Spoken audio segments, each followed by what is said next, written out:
నేను మోడల్ ఆదిలాబాద్ జిల్లా ఉట్నూరు. నేను మోడల్ స్కూల్లో పీజీటీగా వర్క్ చేసేదాన్ని తెలుగు సబ్జెక్ట్కి.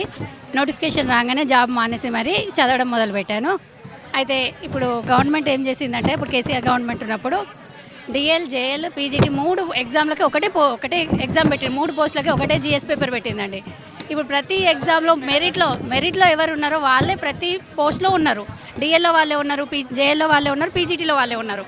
ఇప్పుడు సెకండ్ లిస్ట్ పెట్టండి అని మేము అడుగుతున్నాం. ఎందుకు అంటే ఒక వ్యక్తి ఎన్ని ఉద్యోగాలు చేస్తాడో ఒక్కొక్క వ్యక్తికి 4 ఉద్యోగాలు వచ్చినాయి. ఇక్కడ 4 ఉద్యోగాలు చేయలేడు కదా. అందుకే నెక్స్ట్ క్యాండిడేట్ని పిలవండి, రిలిక్విడ్మెంట్ ఇవ్వండి, 1:2 లిస్టు పెట్టండి అని మేము అడుగుతున్నాం. ఎందుకంటే 9210 పోస్టులు బ్యాక్లాగ్ కాకుండా ఫిల్ చేయండి అని మేము అడుగుతున్నామమ్మ. 9210 ఉద్యోగాలు బ్యాక్లాగ్ కాకుండా ఫిల్ చేయండి అని.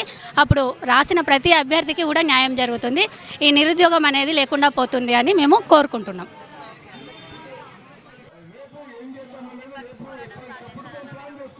గురుకుల ఫలితాలు మరి ఆగస్టులో పరీక్ష ట్రిప్ బోర్డు మరి కేవలం 45 రోజుల్లో కనీసం పరీక్షకు ప్రిపేర్ అవుతామంటే కూడా సమయం ఉన్నటువంటి ట్రిప్ బోర్డు ఇవాళ ఆగమేఘాల మీద పరీక్షలు నిర్వహిస్తూ ఉన్నది.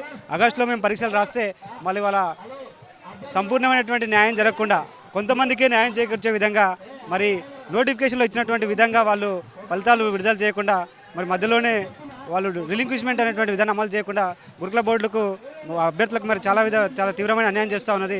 కాబట్టి ఈ అన్యాయాన్ని నిరసిస్తూనే ఈ ప్రజాప్రభుత్వంలో మరి ప్రజాస్వామ్యయుతంగా మా ఉపాధ్యాయ మిత్రులందరికీ కూడా న్యాయం చేయమని కోరుతూ ఈ ధర్నా కార్యక్రమాన్ని వాళ్ళ ధర్నా చౌక్లో నిర్వహించడం జరుగుతుంది.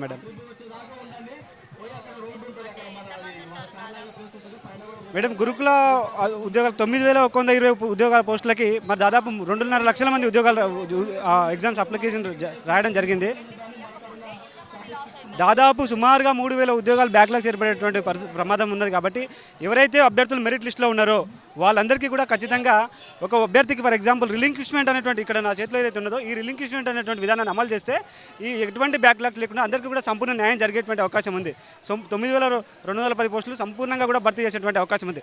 నాణ్యమైన విద్య అందిస్తున్నటువంటి ప్రభుత్వం, ప్రతి తండాలో కూడా బడి ఏర్పాటు చేస్తామని చెప్తున్నటువంటి ప్రభుత్వం, నిరుద్యోగుల ప్రభుత్వం అని చెప్తున్నటువంటి ఈ ప్రభుత్వం గత నిరంకుశ ప్రభుత్వాన్ని ఓడగొట్టి మరి ప్రజాప్రభుత్వాన్ని మేము అందరం కూడా ఓట్లేసి గెలిపించుకోవడం జరిగింది. ప్రతి ఇంటిలో కూడా ప్రతి తల్లిని, ప్రతి బిడ్డని, ప్రతి అక్కని, ప్రతి అవ్వని, తాతను కూడా చైతన్యం చేసి మరి ఉద్యోగాల కోసం మళ్ళీ ప్రజాప్రభుత్వాన్ని ఏర్పాటు చేసుకుంటే ఈ ప్రజాప్రభుత్వంలో కూడా మళ్ళీ నిరుద్యోగులకు అన్యాయమే జరుగుతుంది. కాబట్టి ప్రభుత్వం తక్షణమే స్పందించి రిలింక్విష్మెంట్ విధానాన్ని అమలు చేసి మరి ఎటువంటి బ్యాక్లాగ్ లేకుండా డిసెండింగ్ ఆర్డర్లో మరి ఉన్నత స్థాయి పోస్టులు అయినటువంటి డిఎల్, జేఎల్, పీజీటీ అదేవిధంగా టీజీటీలను భర్తీ చేసి ప్రతి నిరుద్యోగ అభ్యర్థులందరికీ కూడా న్యాయం చేయాలని ఈ సందర్భంగా ఉద్యోగార్థుల అందరి పక్షాన కూడా మేము విజ్ఞప్తి చేస్తున్నాం ప్రభుత్వానికి. Thank you madam.